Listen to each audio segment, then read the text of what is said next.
are not like any killer whales anywhere else on the world. If we lose southern residents, we've lost something unique and special and irreplaceable. When was it okay to tell the creator that rivers weren't necessary, they need to be lakes and don't need to exist? When did the relationship go away, and how do we reestablish that as a whole, as a people, as humans? They're an ancient tribe of beings that have intrinsic value separate from what humans can gain from them. My name is Jay Julius. Traditional name is Dolphin and Salish.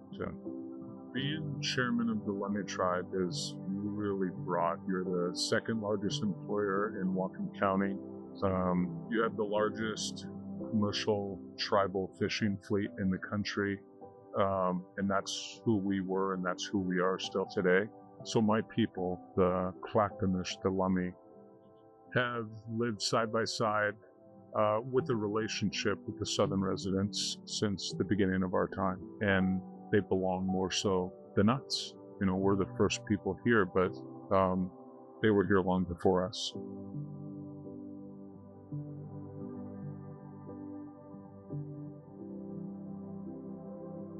Historically, I think it's important for myself and my children and the people of the Lummi Nation now and in the future to understand that Lummi Nation brings hope for so many things, including the southern residents. But I think you have to go back to 1894, 1895, 1897, when they had the fortitude and the political will and passion to go up against the Alaska Packers, who set up traps in all of our reef net locations. I mean, it's like a non-stop battle, but it's who we are as a people and as a nation.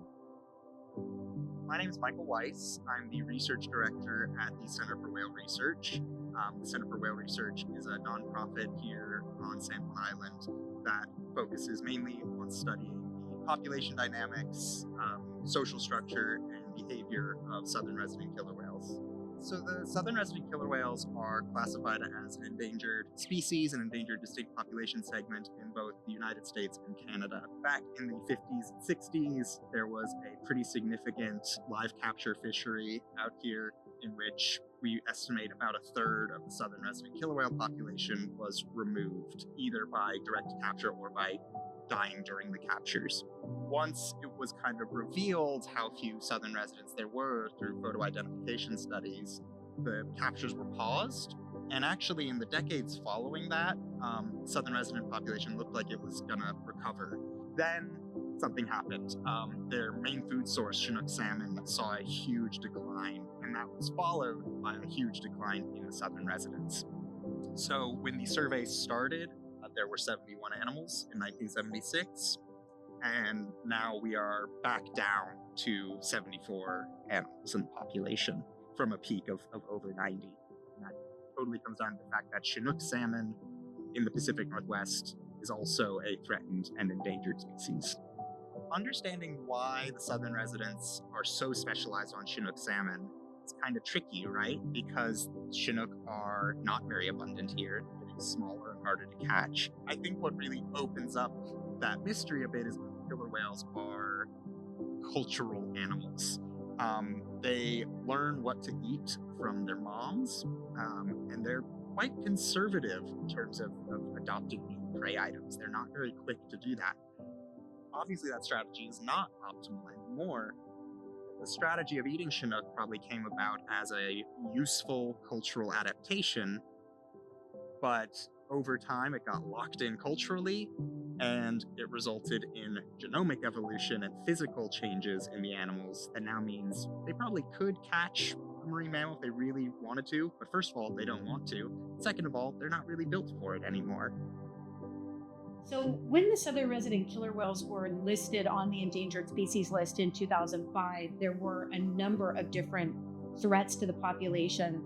The three that percolated to the top as being kind of the most important were vessel effect. So, all the whales alive today have grown up in a very noisy, busy environment. Toxicants, meaning man-made chemicals in the food web, making their way up into the whales as they eat whatever it is that they're eating. All the different species of salmon have also bioaccumulated those toxicants. The last one, besides vessels and toxicants, is the lack of prey. So lack of quality and quantity prey. Out of all those threats, by far the worst threat to them is the lack of prey. So the average size Chinook salmon in Washington state now is 12.5 pounds.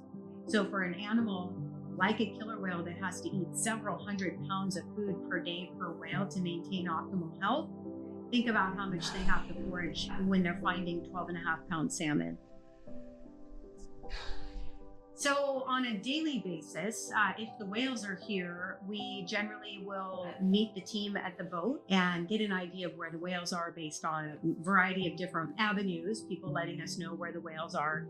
And then we get out on the whales, we set up the boat with our scoops on the poles so that we're prepared for a fecal sample. And the idea with utilizing a scent detection dog, Eva's superpowers of scent detection allows us to be up to 1,000 meters away and sometimes even more. And so when she has a change of behavior, we will just start following her nose. Once we see it in the water, then it's kind of all hands on deck.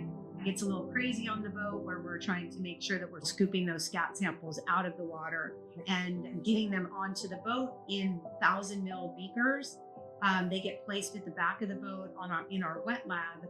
And then one of us will process the sample at the back of the boat, looking at essentially the health of the whale, and then by extension, the health of the population. So in the analysis, one of the new things that we've added this year is being able to extract prey DNA from the feces. So what we kind of expect is that as prey, the abundance of Chinook salmon has declined over the years, we expect or hope to see the composition of things like coho, chum, rockfish, maybe some cod, what other species of salmon that might be making up the deficit that the Chinook that we might be finding in Chinook abundance. Sometimes people think that they don't have any power to help affect change for situations like what's going on with the southern residents, but we can do little things like making sure that we're eating sustainably harvested seafood if we're going to eat seafood at all. Limit plastics. Plastics are just a big problem. Again, it seems like a no-brainer, but it's so easy to buy plastic without even thinking about it.